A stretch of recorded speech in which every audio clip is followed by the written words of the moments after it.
All right. Hello, friends. Welcome to another episode of Authentic and Unaltered. Here for episode 13, I have got James of Elite Hunters, the fourth of my most recent YouTube Sports Card Hall of Fame class. So welcome, James.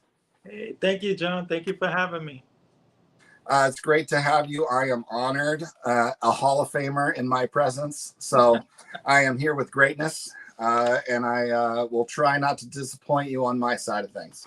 So, to kick things off, I always like to ask, where did we all start with little James? What sports did you play?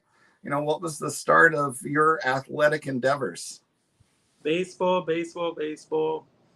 Since I was young, always loved baseball because my whole family is into baseball. And then I played since I think 5. I could remember playing baseball. And then towards my teenage years, I did football and then basketball. But baseball was the main one, my main passion, my main love. I remember rooting for the 70s Yankees through their, World Series time, and then going through the Stump Merrill era on through their dynasty years in my 19, 20 years, somewhere around there. And, growing up in the middle of New York City, as someone who has never been to New York City, and all my impressions of there are just nonstop, continuous skyscrapers and seeing the images of like Willie Mays playing street ball with the kids in the street. Where did you actually play baseball there? Baseball was a big deal in my neck of the woods. We used to play sewer to sewer. That was home plate to second base. And then in between the sewer caps, it was first and third. Hitting things off of fire escapes and the walls and the cars was considered in play. And if it didn't land on the floor yet, it was still catchable. And it was like, let it rip, hit it as far as you can. It was fun times with the stickball because you usually got like a good group of people, like 12 people, and you would divvy them up and, do the whole thing with the bat where you're, going and you're trying to get the pinky in there until you cover the top and then you shoot sides. So, yeah, that was great memories. People nowadays don't know what that's like, man. Well, I mean, I can't even imagine just like playing in the streets of a city. That just seems unfathomable to me. Growing up in, a small town where there's all kinds of different fields to choose from. So, yeah. Now the schoolyards we would move to, but it wasn't that much traffic growing up like there is now, obviously, overpopulation in the cities, but we would have a good game for pretty much 2 or 3 hours until we would lose the balls. They would go down the sewer drains or something, and that's it. No more ball, no more game. All right. Awesome. And then what was the start of your collecting cards then? With the same group of kids, we all would collect comics and cards, and we'd play skellies. So we would come up with the most aerodynamic skelly tops. Do you know Skelsies, like with the boxes? No? I have no idea what Skelly is. Sorry. We would play handball. I'm talking about inner city fun, man. But yeah, we would collect comics, I remember, and cards. We would flip them. So we would take a card and we would keep going throughout the 78s, the 80s, 82s. We would try to match the colors one on top until it was like Uno. You trumped one with the same color and you take the stack. And then your goal is you go there with your stacks and you try to win each other's stacks. And it was like just early age gambling. That's what it was. Okay. Yeah, I had no part of that. I mean, I was such a hoarder with, my cards. I can't imagine gambling them. So, yeah, I lost quite a few cards that might have been expensive. A couple Ricky Henderson rookies, probably. Ouch. But so was it just all baseball cards, or did you dive into any other sports? No, I remember collecting show cards like Planet of the Apes, Rocky, Star Wars. some of those things. I remember collecting them. Not really. I remember football cards, but I didn't know the players, so I never really stayed with that. And then basketball, I don't remember much. It was just mainly baseball, 80%. And it's because I had a babysitter who had a kid in high school, and he would introduce me to all these random collectibles. Like, he had a bin full of comics and cards up the wazoo, and he would show me, and I would trade with him. And he would make me get these things just because I wanted to interact with him. And I remember the sticker booklets. We would put the stickers on there.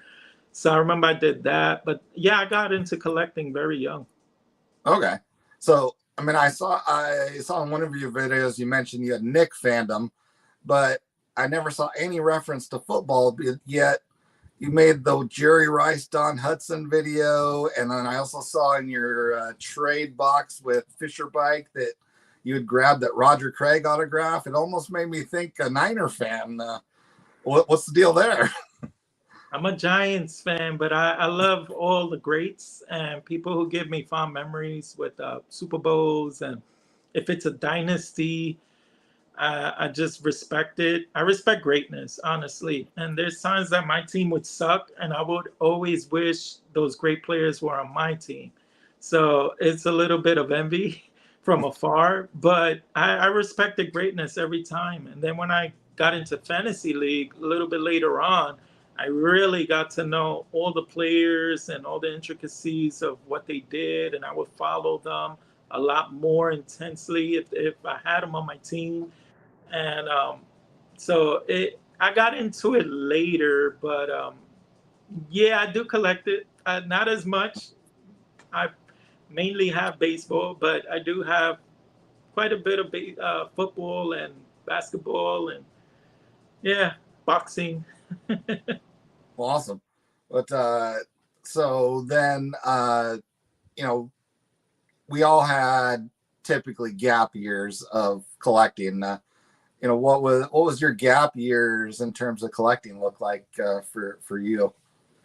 Early 90s, I think it was around 92, where I just got completely turned off with the hobby due to too much overproduction, too many brands.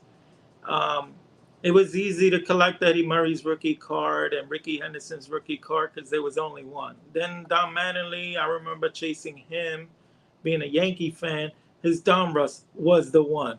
So I knew, looking for that one was the one you wanted. But then when Manny Ramirez came up, or Frank Thomas, and I'm like, okay, I want the one. And they would tell me, yeah, get the Leaf one, Leaf. And I'm like, I never even heard of Leaf. What are you talking about, Leaf? That's the new one that just came out. You got to look for that one.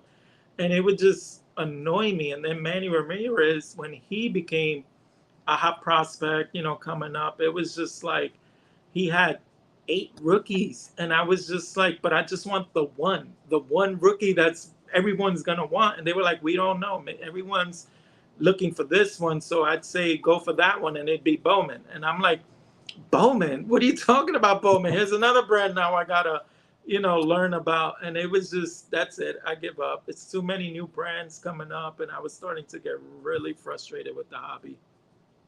Same thing for me. That's why 91 was my last year. I mean, once all the companies started producing multiple sets from the same company, forget it. So, Right. but so you got back in, I saw then in your early videos, I guess in, what was it, 2019 or 2020? Yeah. 18 was when I really got back in, and it was Okay. mainly because of Aaron Judge. All right. When Aaron Judge came up and had that great year in 2017, and he challenged for the MVP and had the most home runs as a rookie, I started to get curious what his rookie card was going for. And then I was shocked to hear that his autograph parallel was like thousands of dollars. And I was like, what? What the heck happened with this hobby? Like, Exactly. how is that card worth so much? So then that's when I would start looking up YouTube videos every now and then, not strongly, but just out of curiosity. And then it was like once those sparks got lit to a fire, it just 2018 was like, all right, I'm gonna try to get the next Aaron Judge or what have you. All right. So who have you? Is there any particular players that have sparked you since then? As far as up and comers, it's mainly been like Acuna. Like I really try to get into his card. It's the thing is I've bought people that end up not panning out.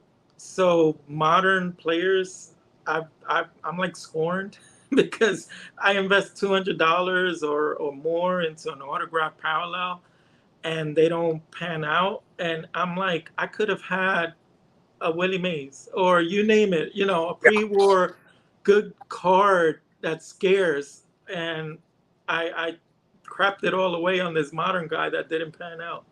Exactly. Like I saw your really early Mickey Mantle video where you had all the different ones that you had, purchased like bang, bang, bang. And it was like, wow.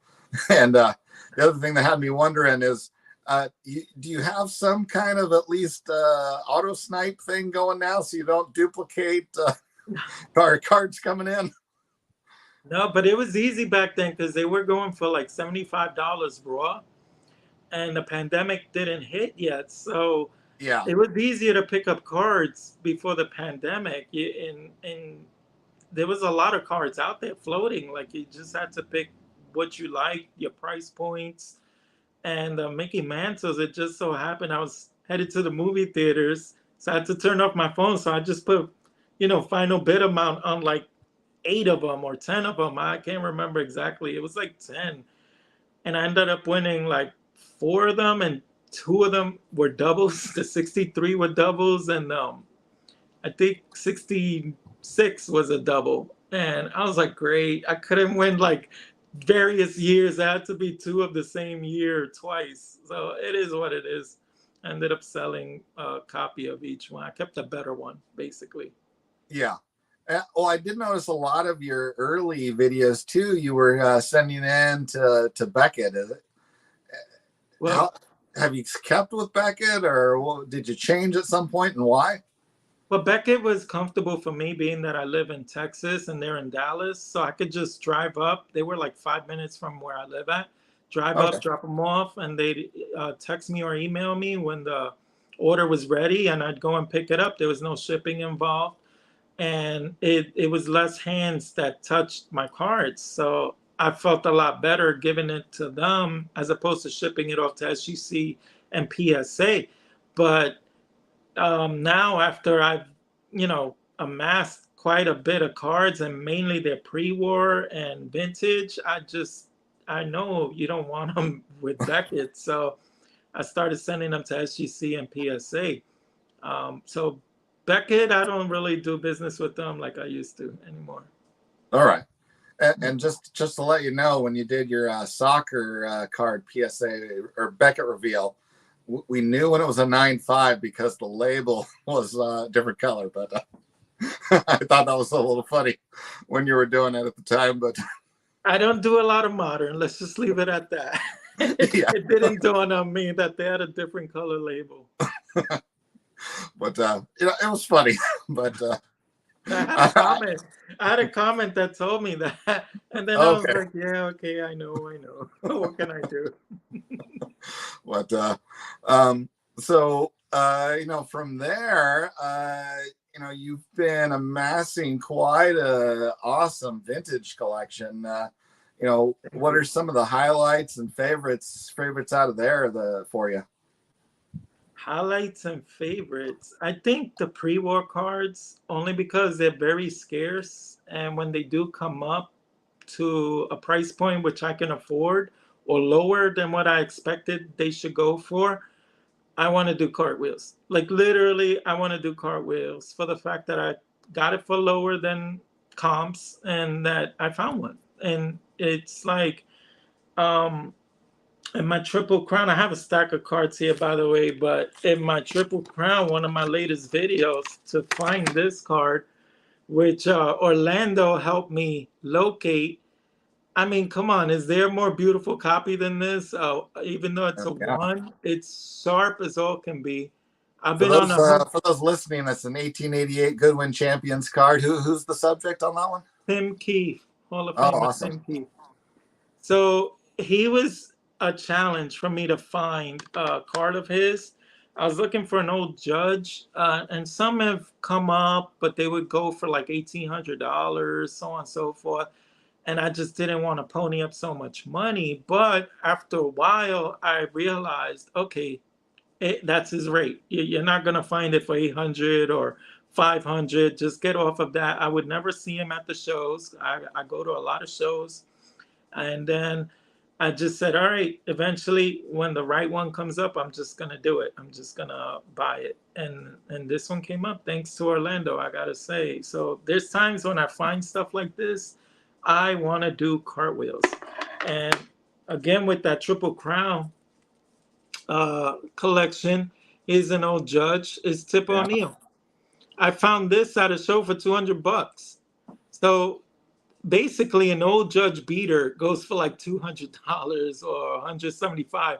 To find one of Tip O'Neill, which is the Canadian Babe Ruth, I wanted to do cartwheels when I found this, and I think he had it for like $225. I got him down to $200, and the same thing. Here's one of the Fan Craze cards, which are very beautiful. This one's a Rube Waddell in a grade 5.5. So this is what pre-war does for me. It just really stuff you don't find too often. And when you find them of like a who's who type of player, I feel fortunate, and it really gets me going. Like it buzzes, like you get the butterflies going. So that's what I love nice about. Looking game card there. Thank you. So yes, T206s are not cheap. No, T206s, all pre-wars, and when they're like the guys, they're tough. I'm not gonna lie. Sometimes I can't even do what they go for. Sometimes I'm like, whoa, I'm gonna have to save up a few more pennies for that guy. So, but then there's times that I go different routes. So like sometimes I don't want to spend a lot of money, and I got a little stack here just to give you an example. I'll spend $5 on a card like this, a Bert Blyleven, and I think is one of his best looking cards. And it still keeps the fire burning for me with collecting. And this is a type of card that I've always wanted, but I wanted a really nice centered one, beautiful all around. And I'm doing like a collection now of Hall of Famers and their best cards, basically. And so I would locate someone like Bert Blyleven, look through all his cards, and then locate the one card, which I think is his most beautiful card out of his run. And I want a really prime example of that one card. And sometimes they go for like $15, $20. And this one was like $5. And I think it's his most beautiful card with him blowing that bubble. It's so unique. So these are the things that do it for me sometimes. And that's totally right in my lane of being the bargains. So it's not always blowing like a few $100s out of cards. Sometimes it's great. It tickles me just to get a $5 card. Oh yeah, if a card's gorgeous, who cares what it's worth? So the money is just the obstacle to obtaining. So right. But sometimes you get guilty that you're spending so much money on cards, and you need to pump the brakes also. So you got to live with yourself to keep checking yourself. It is a hobby. Calm down, Yeah. But then meanwhile, you went big with your set collecting there. 52 tops is pretty ambitious. So what's the story of what, I know you got the big card that's the financial blocker for most people, but it's also sometimes I like doing things where it's not so easy and it's a little challenging, and that's what makes the pickups feel a lot more fulfilling. If it's so easy and you could just pick them up so fast, they're like ho hum. But when they're a little challenging, like even a common player like this for the 52 set, but I took my time to find one that's centered and looks beautiful, not creased up, I get happy. And then I find it for like $7 or $5. That's what does it for me. So I'm Sure. not breaking the bank. I'm still buying something for, for a set that I'm working on. It looks beautiful. And I have like multiple examples. This one was a little more expensive because it's red sheen beans, but same thing, like relatively centered, beautiful example. I think I spent like 20 for this one, like $5 for that one. And I love these landscape cards. With the 52 set, the landscapes are the most awesome ones because they put a lot Yeah. of I was exactly going detail. to say, I love that Johnny Mize one in that set. Look at that frieze. The frieze is the most Yeah. gorgeous part, and he's got all that lumber. That is the coolest thing. So this one, obviously, I wanted to spend a little more to get a really nice example. But yeah, that's what does it for me with the 52 set is they're not really that common. And it's like their inaugural set. So it speaks a lot for putting together the inaugural set. But yeah, and it helps that I had the 52. There's still a lot though. The Jackie Robinson, the Willie Mays, the Eddie Matthews. They're Yeah, I was going to ask you next if you had any of those three. No, I actually picked up the Eddie Matthews, and this Okay. is for real, like a week ago. And today I got the message that it did not pass authentication. It was raw. Uh, So I thought I scratched off a big name and it looked centered. It was a beautiful copy, but it didn't pass authentication. So they're going to refund me the money back. So at least authentication is good for that reason, not just delaying your card. oh, sure. With that set, especially, it's helpful for any of the big cards because it's Yeah. So so it's a little many bittersweet. attempted copies. So, Yeah. It's bittersweet though. I'm a little bit disappointed because I was really hoping to finally scratch that one off the list. well, and I'm assuming after everything you said, you got a relative deal for what you chose. That's a $2,000 to $3,000 card, Yeah, depending on, you know, the condition.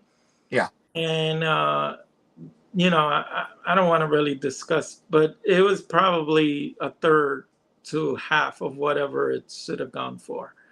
So I jumped on it. Like it came up like within 30 minutes. Like I was just checking, while I'm eating dinner or whatever, I go through all my watch lists and everything. And when I saw that one, it just came up and I saw the price. I shot him an offer and he accepted it, but it turned out it's not authentic. So whatever. I got to stop thinking about it. Darn. Sorry about that. That's It's all good. I'd rather that than 2 years ago before authentication, then I have to fight for my money back. oh yeah. Yes, Yeah. I'd rather have it this way. So nice to know up front, rather than getting it. I assume then it was in a holder that's like a different company No, or no, it was raw. It was raw. oh, raw then. Okay. Yeah, Yeah, then better that they have authentication and then you have to go get it graded and then they tell you it's fake and then you go all the way back to eBay. So yeah, this is one case where the Mangini pet peeve of authentication is justified. So so right. So yeah, the 52 I'm working on. I'm working on a few more sets, but mainly I really got into autographs like the last, I'd say, year. Um, I didn't think I'd get into autographs, but I'm into them now. yeah, I don't have any autograph cards myself. So any ones in front of you to show off for autographs? I have a few. Let me see. All right, so I guess I'll start with some. I haven't shown these on my channel, so you're gonna get World first dibs. premiere. Yeah, I picked up this Willie Mays. Oh wow. So I don't just collect balls or cards or cuts or anything. I'm just opportunistic. if it pops up for the right amount, I'm snagging it. Let me see. Like this one, Ernie Banks. Picked that up as a Perez Steel. Picked up a Eddie Matthews. Very beautiful. Yeah. Picked these up for really a great price. And then there's some that I did a trade for, like this Walter Johnson. Let me get it on. There you go. So I Oh, showed that's this the on one my. that's on the picture on the other side. Yeah. Yeah. Yeah, I saw that So one on your video. I did a trade for that. So I was opportunistic. And then I showed this on the Hobby Palooza. Sweet. And then here's two I haven't shown on any of my videos. So that's the Johnny Mize. Yeah. As you could tell, the Johnny Mize is right there in his giant stays. So is that just a photo then? It's Or like a cutout. It has writing on the back. okay. But I love the image of it, and I bought it for pretty good price, so I couldn't pass it up. This is Ty Cobb. Yeah, check. So you know that one's authentic. Yeah. So I did a trade for this one. So I'm really into it, and I've even been trying to buy Hall of Famers that aren't Hall of Famers yet. Like here's Adrian Beltre. Well, he'll get in soon. Yeah. Picked up a CC Sabathia 3-color patch, or 4-color, I guess, in this case. Sweet. Miggy Cabrera, back in his Marlins days. This one is from Dave Blue Jacket 66, so I love this one. Mickey Mantle. Oh yeah, the set he made with his dad. I watched his video on that. This is a big one. Sandy Koufax on a 65. I haven't shown this one. Wow. I haven't shown a lot of these because I haven't done any videos on autographs. Mike Piazza on a rookie card. Jim Palmer, Cy Young year. He inscribed the 73 Cy Young. Sweet. On his 73 Topps card. Yeah. Stan Musial on his first Topps card. Yep. So this is a cool one here. This is a team ball from the 60s with the Yankees. Not everyone signed it, but that's Hank Bauer on the top, if you could see it. And there's a few names here. I think this is Moose Skowron, Whitey Ford. I'm messing up with the camera here. There goes Mickey Mantle. You're Again, keeping another. there. So, oh, sweet. He signed into one of the sweet spots there. Yeah, there's Whitey Ford. This is a cool one. Yeah, so I'm like really into the autographs now. They're really cool to me. I want to get a few boxing autographs. This is my only autograph I picked up so far. Sugar Ray Leonard beating Duran there. Sweet. So yeah, I'm really happy with that one. So yeah, the autographs are really stoking my fires now.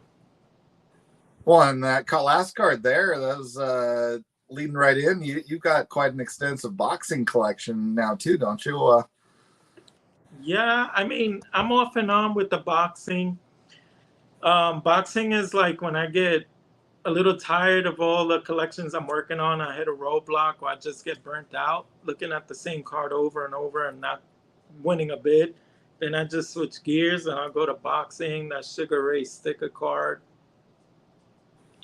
And I always loved boxing for several reasons. Much like baseball, it has such a long history. So I love the fact that you could follow the lineage with all the boxers throughout the years, who beat who. Here's two Cassius Clay cards or Muhammad Ali early stickers. Sweet. Rocky, his rookie card, Rocky Marciano. His Floyd Patterson. So I really like the boxing. I've got some all the way down to John L. Sullivan, and people have given me some boxing cards, helping me to grow my collection. So that's really cool. I Man, you just showed me saw. the Cassius Clay and the Rocky Marciano. I can't help but think of the scene from Coming to America and the barbershop. um, yeah, no, I love the boxing. It's really cool. And then there's some of them are very scarce, like they're from Europe or something. So when you find them, it's cool that you found it. And then they're like $40 or $50. They're not even that expensive. So I guess it's supply and demand. Not too many people are demanding for them. So, Oh keep yeah, the price low. yeah. Once you get away from the vintage baseball, the other stuff just feels so cheap. Other sports, Yeah. even if it's really old, non-sports. I mean, the price difference between the old baseball and the rest is just monumental. So, Yeah. I'm noticing that. Like, I've been looking at football cards, like autographs, and you could get them for $20. And these are like great players, oh like yeah, great players. And I lost a bid today on a Johnny Unitas 71 Tops card of his. He signed it, and it was under $100 for one of the greatest quarterbacks ever. oh Under yeah, $100. I yeah. I didn't know get it that. though. Yeah, the young kids have no concept of how good those guys were because of how much different the game was. So the stats don't show it, but yeah, he should appear in every kind of top 5 quarterbacks of all time list. So, Yeah, yeah. So I guess going into football, I've been trying to collect a lot of the immortals from football and some autographs of theirs. So with football, that one, I'm trying to pick up like the GOATs at every position, maybe the top 3 players, and I'm starting off like that. And then after I pick up those GOATs, then I'm probably going to go towards the players I enjoyed watching. And I have some of them, but I don't have like their really nice cards. Like I looked at a Randy Moss today, and some of his refractor cards are like $1,000. And I'm like, okay, I see now. the base I card have the looked a lot crappy one. nicer, right? What's that? The base card suddenly looked a lot nicer, right? But it's just that there's so many base cards. There's like 6 or 8 of his base cards that are $5, $8, and then it's a big jump to his refractors, and I'm like, Yes. wow. And it's just like the refractors is where it's at for a lot of these cards. Supply and demand, once again. The price jump is crazy though. It is Like, crazy. But yeah, that seems to be the way the 90s works, especially. So, yeah. but I mean, I did see in your one video where you were dreaming of cards, Jim Brown rookie. Have you gotten one of those yet? No, he's gonna be one of the ones I maybe look for at the National. Okay. So I don't know if I'll find one because it's got to be the right example, also, right price point. So he's shot up a little bit, deservedly so. Oh But yeah. I can't do like $2,000 to get a nice centered six. Like there's so many cards I would like to buy. I can't just put it all into one card. But he's one I would like to have. And this it's funny. I don't have a lot of great quarterbacks. Like I don't own a Tom Brady rookie card, um, but I do have like I just picked up 2 Troy Palomalus because I always like Palomalu. So I picked up these 2 of his, and they're numbered parallel. This is a blue refractor, and this one's numbered to 999. This one, what number is it up to? 499. So I want to pick up Ed Reed. I want to pick up some of those greats. Another one is Ray Lewis. I'd like to pick up, but like one of their good cards. Like Ray Lewis has an atomic refractor that's like $1,000. Just to get a refractor, I'm fine, but you don't see them come up much. Yeah. So he's tough. But I'm really trying to get some of those guys, and I know they're goats. So, and I know how great they were. I watched them play. So it's like I want to scratch them off the list. And Also, Aaron Donald, I'm trying to get a nice copy of his because I think he's gonna go down as a GOAT. So I'm trying to get his before he like retires and goes to the Hall of Fame. I'm gonna try to grab one for like $150, $200, a nice refractor or something. So yeah, Oh yeah. I'm switching gears in a lot of ways. You're dipping your toe in lots of different pools. So, Yeah, yeah. Mhm. which sometimes it's fun to do because then you just don't get burned out on just doing one thing. So, and you can just be more, opportunistic if you got a lot of different eBay searches, and when the right bargain comes along, you jump on it, right? I mean, so That's exactly how it is. I've been picking up a lot of cards that way where I just put feelers out on a lot of things, and then I know where the price points are where I want to be, and then I just pick them up, pick them up, pick them up, and then there's sometimes I surprise myself. Like I put out an offer, and then 2 days later they accept it, and I'm thinking there was no chance because he didn't reply. He ends yeah, up taking it, and then also I pick up stuff to sell because I set up with my friend at a card show, and I try to get my money up that way to buy some nice cards. So I help out my friend, and he has a lot of cards to sell. He needs eyes and help and everything.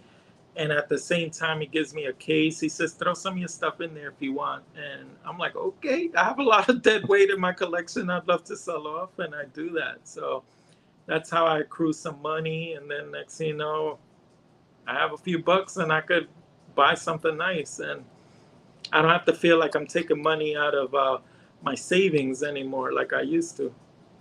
sure, sweet. So, uh, anything else you set aside in front of you to show what you're into? Yeah, I mean, I guess to show one of the things I was proud to pick up.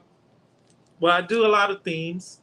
I guess you know that from looking at my videos. For people that don't know my channel, I do a lot of themes, and then this helps me narrow my focus down on pickups. And one that I completed about a year ago, but I haven't done all the videos on all the decades, was the MVP videos. And one of the reasons why I like the MVP videos was because it's not necessarily their key cards, like their rookie cards. It's just the year they won it. And I want to try to get a copy of the year they won it. And the other thing I like about it is that they span from the 50s. I did it from the 50s all the way till now. So then you Yeah, see the way that everything just morphed and evolved from year to year, like from 50 Bowman all the way, all the designs from the 51. And then, like, I don't have every year. I'll do that maybe at the end when I do all the decades. I'll do all of them all together on the tabletop. But you could see the way that all the designs just kept changing and changing. And then, like with this card, he doesn't have a 62. So then it forced me to look for something of his, like this post. So in some cases, it's fun to just go outside and look for something that's not your traditional flagship. And then, like with this one, this is a high number series. So I didn't even know how tough this card was until I looked for it for this collection that I worked on. And now I have a lot more respect for this card, and I was happy to get one in a nice grade like this. oh yeah, I've heard people talk about 69 and 70 high numbers, both Yeah, years being really tough. yeah, this was a really tough one, and Lou Rock helped me with that one. And then for the years like the junk wax era, you get to choose which one like Yeah, gets your eye appeal. And like with this one with Kirk Gibson, I just love the way the red and blue on the flare. Like many people would like gloss over this set because they don't think it's any big deal. But when I found this one and it matched his uniform, I was all over this, and I appreciated this card more than ever. Where ordinarily I would just gloss over it like it didn't matter. But for this particular collection, a card like this, where Ricky's in full sprint mode, I love this card. I love this card so much, but it allowed me to appreciate it. And then it evolved all the way to the shiny era, where you got the refractor of the MVP year of Vladimir Guerrero with the Angels. and then a diamond for the Braun when he won his MVP. And here's one of Chris Bryant and the nice refractor glow with the insert here. So that's what I like about the MVP collection I worked on, is that you see the evolution of the cards year by year, and you get to have fun with picking out a copy that you love the way it looks. And it's just a fun way to collect, and it's not breaking a bank with every card, but it is challenging, like with the high number card that I picked up of Johnny Bench and some Mickey Mantle, so on and so forth. Sorry.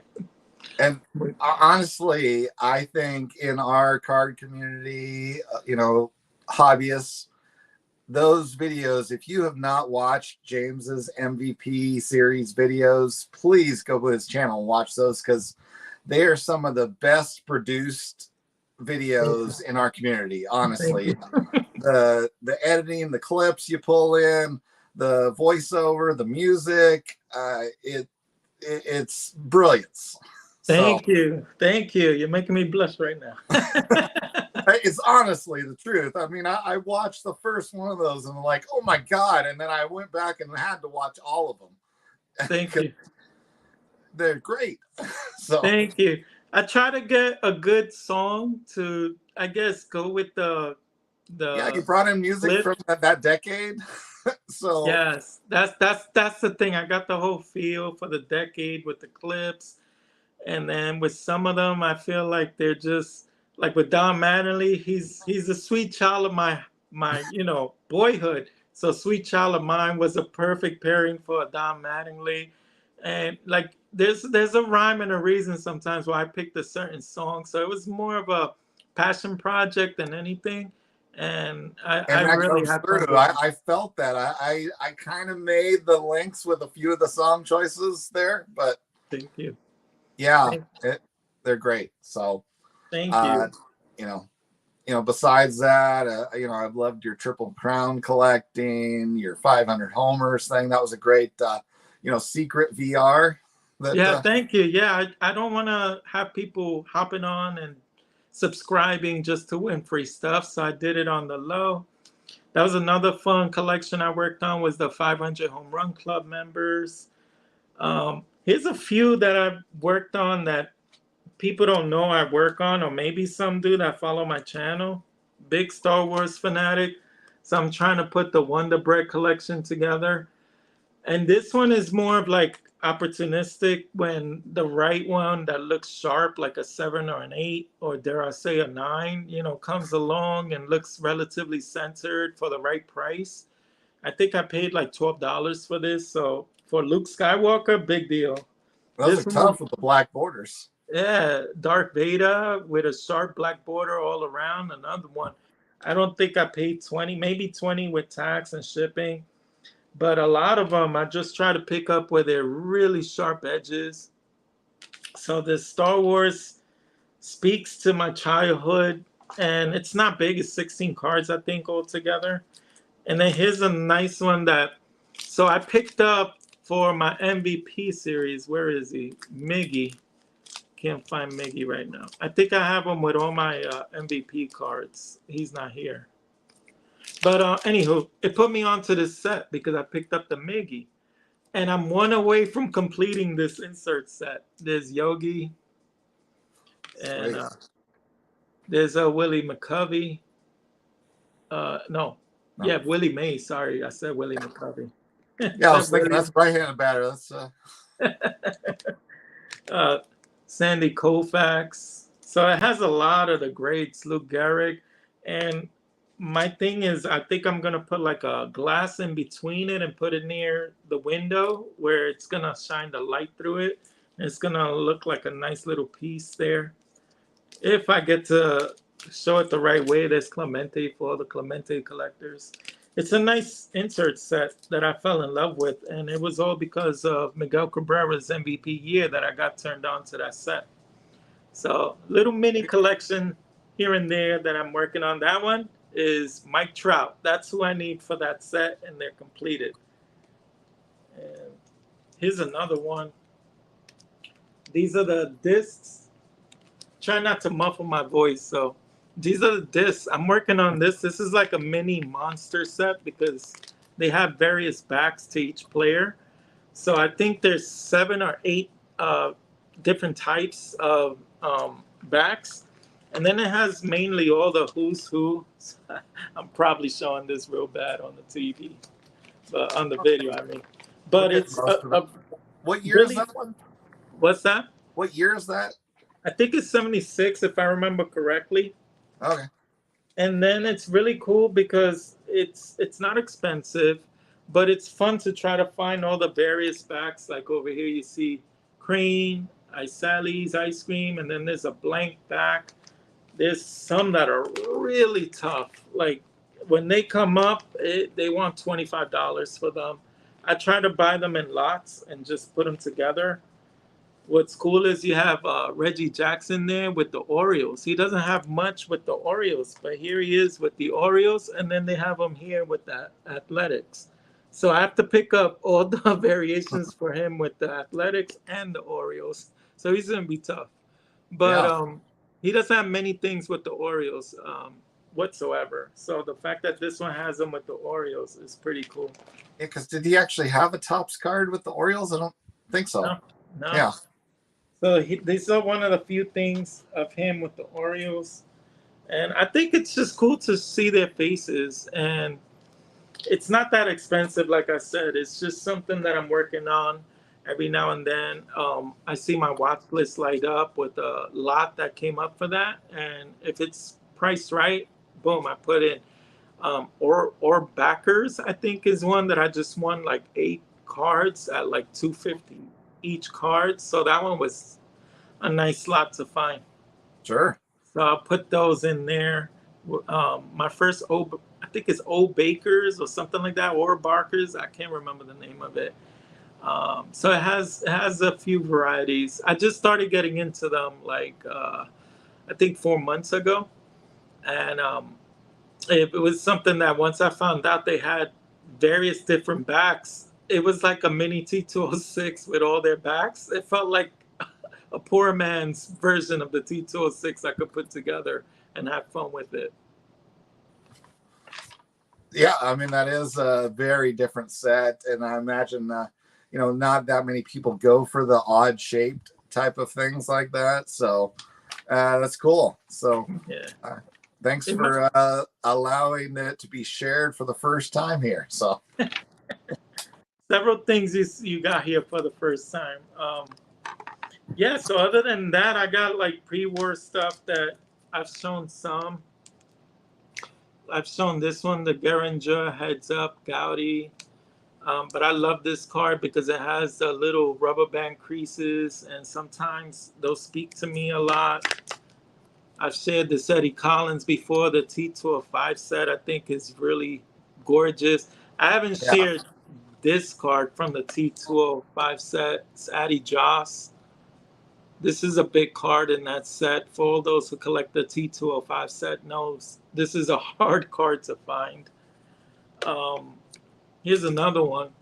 Hugh Duffy. And speaking of backs, this is a Sovereign 460. So that's I think ranked number 13 in the scarcity list. I actually sniped this on eBay. I got it for, a very good price. Like for the back, I thought it'd go for almost 4 figures, but I got it for a steal. I guess people didn't notice it was a 460 Sovereign, and I sniped it. But he ended up being someone that I had in the T205 set, and then I traded the card to get, I think, that Ty Cobb autograph, along with a few other things, because the Ty Cobb autograph was expensive. But I figured I could always replace the Hugh Duffy, but that Ty Cobb I'm not going to see too often, and I'd have to shell out money to get it. So I did the trade. So I got back my Hugh Duffy through the T206, and I was really happy because it was a rare back. So it worked out to help me with the trade to get the Ty Cobb, and then I replaced it with something that was even scarcer. Awesome. Nice work. Opportunistic. Sure. That's the way to be in this game, to maximize your dollars. So Exactly. Besides that on YouTube, I mean, what got you started? You started producing videos there like what, 3.5 years ago now? Yeah, so I moved out to Texas. My son brought me out to Texas, and I decided to just come out here, even though I didn't know anyone, because I wanted to still fulfill my obligations of being a dad, and I didn't want to have a gap in my life where my son wasn't involved with me. And then so I came out here, but I didn't know anyone. So out of the sake of filling a void of being bored half the time, I got back into collecting, and I figured, all right, let me share my pickups through YouTube content, and that'll be like a form of a diary. But never did I do it to try to get famous or get a lot of views. I just did it as a diary in case I ever sell them in the future. I could tell myself, yeah, there was at one point I owned this card and I owned that card. And sometimes I just figured through pickups that was scarce. If I had to sell them, I'm like, I could remind myself of the joy of how when I opened them, or when just sharing that glee and happiness. I thought would be great. Um, you might have to edit this. My alarm is going off again. Yep, I heard it too. Garage door. Sorry about that. Okay, yeah, for the first time ever in Authentic and Unaltered history, I'm gonna have to chop a little bit out of the middle because James's alarm has gone off. So someone's trying to break in and steal my stuff here.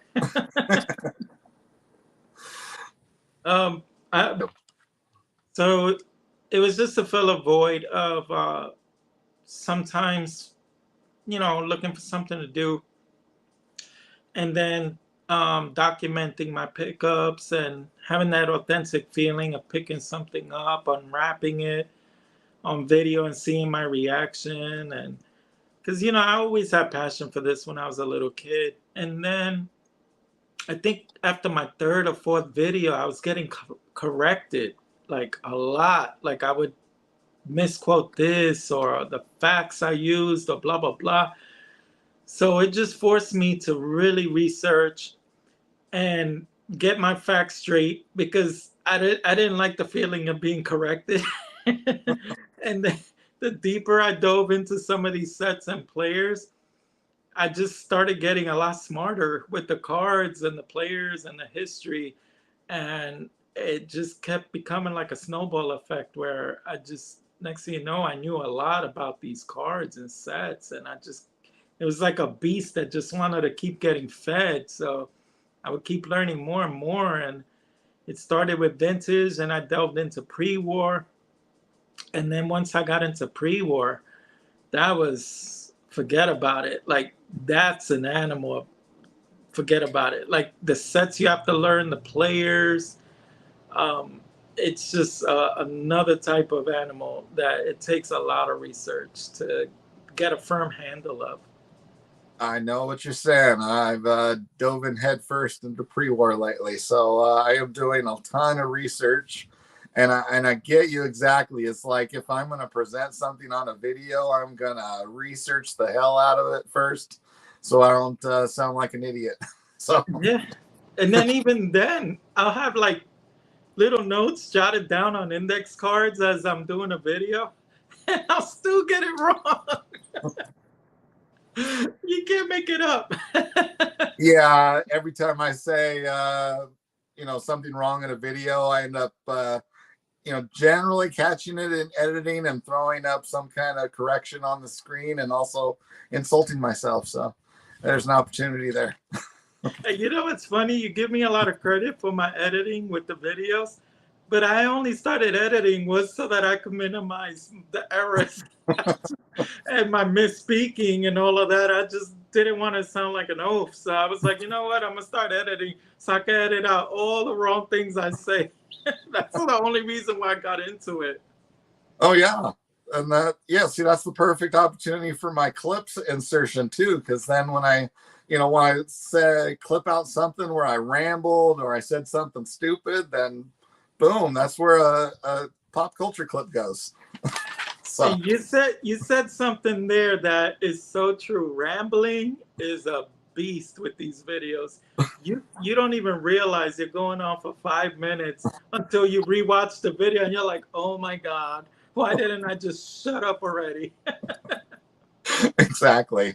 And but as far as then, making videos, did you ever imagine how it would open this world of meeting all these people from all over the country that it has? I mean, No. My first year, I just made like 2 friends. And even then, I was scared to make friends because honestly, I didn't want to get my information out there too much, especially with some of the cards I owned.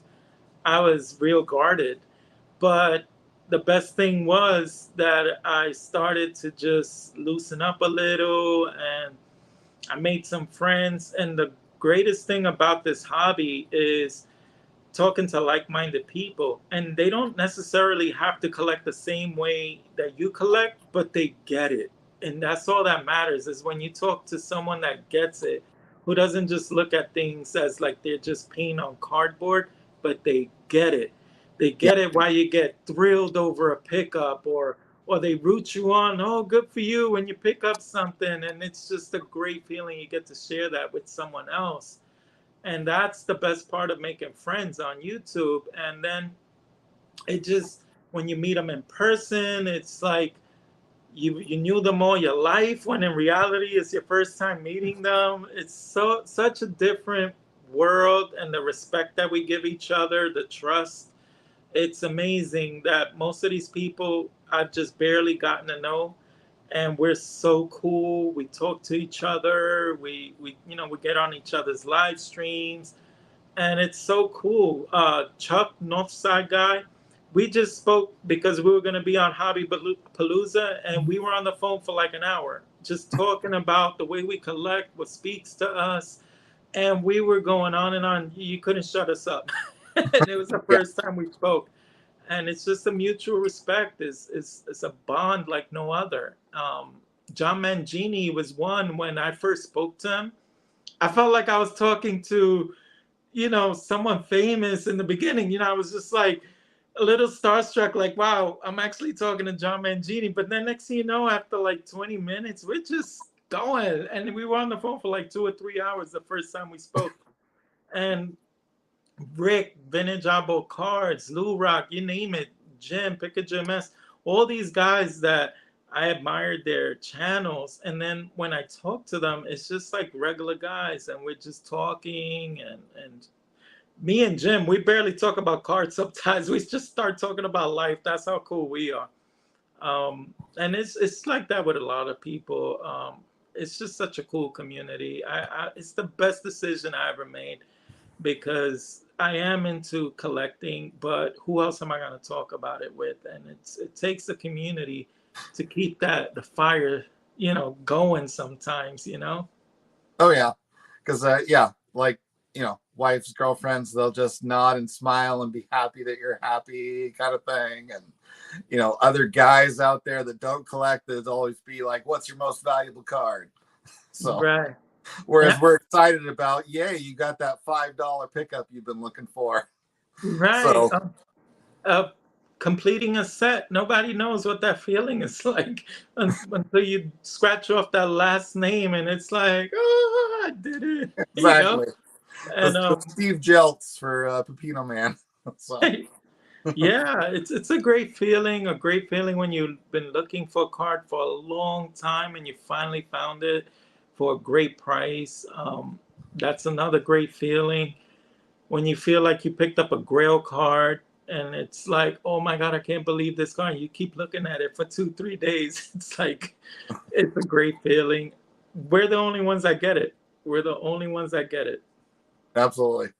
Mm-hmm. So, I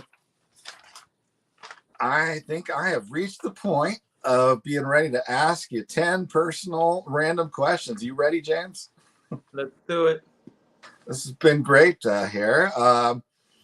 If you could switch lives with anyone for one day in history, whose life would you want to experience? Jordan. Good I would answer. love I would love to know what that feels like to dominate a sport and just be the man, like literally. Or fly through the air like that. Jordan is one. Yeah, that's high on my list as a probable answer there as well. So, what is your favorite movie? There's a lot. Uh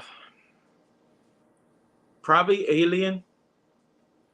Oh, interesting. I love Alien. I love Jaws. I love all those, scary horror Kind of movies. sort of horror terror thing going on. I like a lot of movies, but like what's another one? Wedding Crashers is one of my favorites. No, but Alien is up there. I love Alien. Love it. Every time it's on, I gotta watch it. Cool. What was your favorite subject in school? Math. All right, that's a good. I like math, putting problem solving, numbers. I could see them in my head sometimes. That was my subject. You have a favorite food? Lasagna. I love lasagna. As a kid, what did you want to be when you grew up? Baseball player. Don Mattingly. I wanted to be Don Mattingly, Ken Griffey Jr. More from both. I would have been happy. I mean, did you actually play in high school ball or something? Or I wasn't good enough for high school, but I did play. It took for me to lift weights for me to actually get better. And had I known that, I probably would have lifted weights at like 15 or 16. But I was able to catch up to the fastball once I lifted weights. But I was already like 19, 20. So I would play with my friends who played organized, and I was able to keep up with them a little bit. When I was younger, I could not keep up with them. All right. Who's the most famous person you've ever had a real life encounter with? Torrey Hunter. Oh. Hung out with him, went to his apartment. He introduced me to different ball players. And it was just meeting him like me and you talking right now. Met his wife, his son, Torrey Jr. About What's that? how did that happen? I was with my ex-wife at a pool on vacation during spring training in Florida, and his spring training complex was near the person's house I was staying at. So they went off to work. It was a weekday, and we were chilling at the pool. And Torrey Hunter comes in, and it's just me, my ex-wife, Torrey Hunter, his wife, and his son. And I guess it was a day off from spring training, or they had a night game, either or. So he's there, and we had some Bacardi Silvers, I remember. And he just says, "How are those?" And we were like, "They're good." And I shared one with him. It was like, "Oh, okay." So after that, that was it. We started talking. I didn't know who he was. All I could tell was he's a little built, but I thought he was a football player. And we're talking, and eventually, after like 20 minutes, he sees some people going to the gym in the complex. He's like, "There's a gym in here?" I was like, "Yeah, how do you not know that? You look built. Like, I thought you would have known in your own complex there's a gym." He said, "Oh, no, I work out with my team." I was like, "Team? What team? What are you talking about?" He says, "Oh, you don't know who I am, but I used to play fantasy league at that time, so I knew his name." He didn't know that. So he says, "Oh, I play for Minnesota." And then I was like, "Just tell me, who are you? Like, I might know." He says, "I'm Torrey Hunter." I'm like, "Torrey Hunter, center fielder for the Minnesota Twins? I know who you are. You're a 5'2" player, blah, blah, blah." And that was it. I was like a little kid, like I was teasing it, and my eyes were open like that. And then he was actually blushing because he was shocked I knew who he was, knowing that I was from New York. And then I was like, "You're actually really good. Like, what are you talking about?" And that was the same year he robbed Barry Bonds for the home run in the All-Star game. It was that spring that I met him. And till this day, I don't have a picture to prove I was hanging out with him, and I should have exchanged numbers with him. What he did was he gave me his room number. He told me, come by later, we'll play some John Madden, and maybe I'll introduce you to some guys, because we were talking about whipping each other's butt in John Madden. And then he's a big Cowboys fan, and I'm a Giants fan, so we were talking trash about each other's team and everything. And then so I go knock on his door, and when he's introduced me to Everyday, Eddie Gordado, LaTroy Hawkins, and Jock Jones. I think that was it, Jock Jones. And I was just like, oh my God, I don't belong here. Like, these are ball players. I'm a nobody. But I hung out there for like 15, 30 minutes. And then eventually I just cut out, and I never asked him for his number. I never, like, we were cool and everything, but I never did any of that. I think I felt a little, how do you say, overwhelmed maybe by the situation, and like, you know. Oh yeah. I'm a nobody, you know. Yeah, he was good. I mean, he made a few All-Star teams, didn't he? He was great. We had Bernie Williams on the Yankees, but deep down inside, I wish they would have signed him, because he was an all-around really good player, very good person, ambassador to the sport. What you see is what you get. Like, yeah. In person, the way we spoke and everything, very humble guy, very nice person, well-mannered. And it's no surprise he speaks for the team, you know, through the broadcast and everything. He's a really cool guy. That's awesome. Mm-hmm.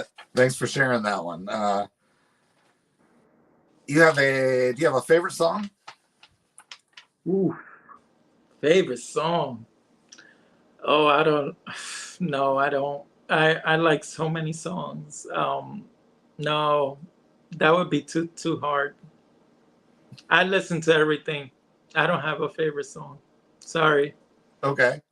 Or even a favorite genre, or it depends on your mood. I grew up with the inner city, so I used to listen to a lot of hip hop, but I can't stand hip hop now. So I'll always revert back to Tribe Called Quest and De La Soul and all of that stuff. Wu-Tang Clan. So I guess Wu-Tang Clan, Protect Your Neck. Anytime that comes on, I know all the verses. All right, the New York, Northeast style then. Yeah. Public Enemy. All of that. Eric B, Rakim. Yeah. Like, I love all of that stuff. But I still listen to everything. Like, so I don't just stay in a bubble. I listen to freestyle, reggae, pop, like Spanish. I like all types of music. All right, cool. If you could choose any superhero power, what would be your power of choice? Superhero power, I guess flying. That is a popular choice. How could you not want to fly? I don't know. And I have a fear of heights, so if I could fly, that fear would be scratched off. I have that same fear. Anytime, like when my family did a trip up the coast, there's Astoria, Oregon has this tower that's on the hill. We go up to the top of that thing, and there's just a railing on the outside of that. I am just pressed against the wall and will not take a step forward. So I'm a general contractor. Sometimes they call me to do a roofing repair, and I got to turn them down half the time. If I take a look, it looks too steep. I think you better call a roofer. Like, I could do it. I just don't want to get up there. Sorry. Yeah. You start feeling dizzy, tremoring. I mean, yeah, that's a bad one. You have well, let me clarify. I had too many people say dog. You have a favorite animal that's not a dog. Dog's too easy. Rabbit. I owned a dwarf rabbit when I was younger, so rabbit. Cool. All right. My final question for you. If all your cards were worthless, so value is not a part of this, and I told you that you could only keep one of your cards, what would it be? I know it's going to be a hard question here. 53 mantle. You love that picture, huh? It's as a Yankee fan, it has to be a Yankee, and that 53 mantle to me looks like a work of art. Nice choice. Yeah. It's probably not so wow, but every time I look at it, I stare at it for like a minute, no matter how many times I handle it. So it's probably that one. Well, then it's the perfect choice for you. So good answer. Thank you. So thank you, James. That completes everything I had on my list here and agenda. Any last words for the folks at home? No, this was fun. I was looking forward to it. And I apologize. I don't have as much content up. Lou, he likes to make fun of me and say once I became a Hall of Famer, I stopped making videos, which is kind of, cliche, but it's not the reason. I moved and I don't have an area to do a lot of brainstorming and researching, and so it's taken a back seat. That's basically what it is. But once things ramp up again and I have my space, I'll start churning out videos. But I'm still buying. That's the main thing. Buying has not stopped. I'm still doing a lot of pickups. Well, I think at this point, all of us are addicted to that, right? So yeah, it's fun. It's fun. And I keep finding new avenues. So it just keeps becoming new rabbit holes and new things to reach for.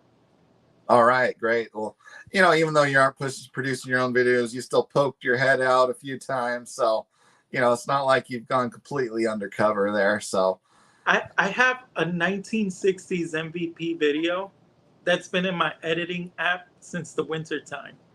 And I have yet to finish that video. It's sticking in my craw, but it's like I have to research, speak about it, but it's in there. It's like already edited and started. I just have to do my voiceover and finish, put the little intro and ending, and it's done. But I don't have the time. I'm sorry. I don't know what to say.